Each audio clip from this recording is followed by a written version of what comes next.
আসসালামু আলাইকুম। আমি আছি আপনাদের সাথে আর্কিটেক্ট সামির ইসলাম। আজকে আপনাদের সাথে শেয়ার করব মাত্র ৩ শতক জায়গায় ৩ বেডরুমের বাড়ির প্ল্যান নিয়ে। আমরা একটি প্ল্যান সাজাইছি যা গ্রাউন্ড ফ্লোর এবং টিপিক্যাল ফ্লোর প্ল্যান, যা এই বিল্ডিংটা হবে ৫ তলা বাড়ির প্ল্যান। আমরা দেখতে পাচ্ছি যে আমার গ্রাউন্ড ফ্লোর এবং টিপিক্যাল ফ্লোর যে প্ল্যানটি রাখছি আমরা কিভাবে আমরা সাজাচ্ছি এইটার বিষয় নিয়ে আপনাদের সাথে একটু আলোচনা করব এবং এর কস্টিং কত পড়তেছে, যে খরচটা হবে আমরা সেটা নিয়ে একটু আলোচনা করব। তাহলে আমরা এই ভিডিওটি একটু ধৈর্য সহিত আমরা দেখবো, তাহলে অনেক কিছু আমরা জানতে পারবো। একটা বাড়ি করতে কি কি জিনিস, প্রয়োজনীয় জিনিস মাথায় রাখিয়ে একটা বাড়ি প্ল্যান করতে হয়, এইটা একটু আপনারা যদি ভিডিওটি দেখেন অবশ্যই বুঝতে পারবেন। দেখতে পাচ্ছেন যে আমরা যেহেতু একটা ৫ তলা বাড়ির প্ল্যান হবে এইটা, সেহেতু আমরা প্রথমে গ্রাউন্ড ফ্লোর আমরা একটা পার্কিং এরিয়া রাখছি, যেহেতু বেশি কিছু না, শুধুমাত্র মোটরসাইকেলের জন্য পার্কিং এরিয়া স্পেসটি রাখা হয়েছে। পার্কিং এরিয়াটা আমরা রাখছি 10 ফিট 10 ইঞ্চি এবং 13 ফিট 3 ইঞ্চি। এবং আমরা এন্ট্রি করার জন্য প্রথম আমরা সিঁড়িঘরে যাওয়ার জন্য এই সিঁড়িঘরের এন্ট্রি পথটা, এবং আমাদের রুমে ডাইরেক্ট যাওয়ার জন্য সিঁড়িঘর দিয়ে যাওয়া যাবে এবং বাইরে দিয়েও যাওয়া যাবে। তাই প্রথমে আমার প্রবেশ পথে আমরা পাইলাম ড্রয়িং এবং ডাইনিং, এবং এখানে আমরা প্রথমে রাখছি একটা কমন টয়লেট, যেহেতু জায়গাটা অনেক লম্বা জায়গা সেহেতু আমরা এখানে কমন টয়লেট রাখছি, এবং পাশাপাশি একটা কিচেন রাখছি, যেহেতু ডাইনিং স্পেস সরাসরি আমরা এই ডাইনিং এসে খাওয়া দাওয়ার করতে পারবে, খাবার নিয়ে আসতে পারবে এবং সবকিছু এখানে।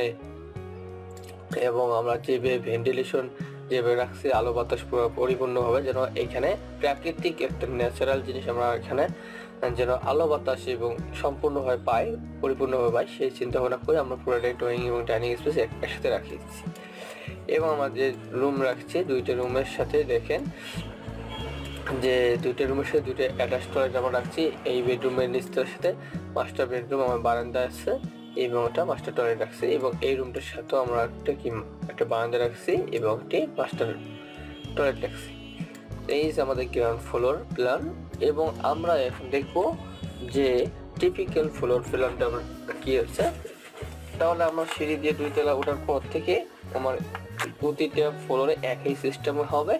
আমার সেম ক্যাটাগরিতে আমার ড্রয়িং ডাইনিং এবং এই যে ক্যাটাগরিটা, এই ক্যাটাগরি এবং এই ক্যাটাগরিটা আমরা একই রেখেছি। এবং সামনেরটা আপনারা যদি একটু লক্ষ্য রাখেন, সামনের বেডরুমটা আমরা গেস্ট বেডরুম হিসেবে রেখে দিচ্ছি এবং সামনে একটা বারান্দা রেখে দিচ্ছি। তাহলে এই দিকে তো আমরা আলোচনা করলাম, গ্রাউন্ড ফ্লোরে যেটা আলোচনা করলাম সেটাই আমাদের এই ফ্লোরটা। যেহেতু আমাদের এই ফ্লোর প্ল্যান, আমাদের এই 5 তলা বিল্ডিংটা করতে কত টাকা খরচ পড়ে? এই 5 তলা বিল্ডিং করতে 80,82,000 টাকা আমাদের কস্টিং আসছে। আপনারা ধরেন 81 লক্ষ টাকা পড়বে খরচ।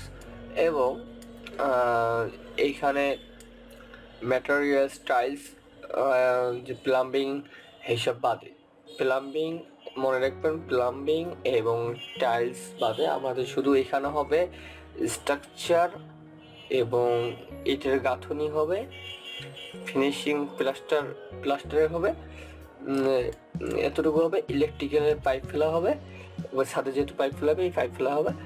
শুধু বাকি দেখতেছে আপনার ফিনিশিং ওয়ার্ক, মানে যেটা আপনি টাইলস লাগাবেন এবং ম্যাটেরিয়ালস কী রকমের আপনার কিনবেন এবং প্লাম্বিং কী ধরনের স্যানিটারি কী জিনিস আনবেন, ঠিক আছে, এইগুলোর।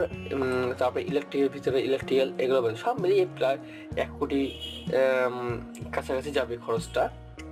আমাদের স্ট্রাকচারাল যে আমাদের সিভিল ওয়ার্ক যেটা আমাদের কাজ, সেটার মধ্যে আমরা খরচ পড়তেছে 80,82,000। আমরা টোটাল ধরুন 81 লক্ষ টাকা খরচ পড়বে মিনিমাম।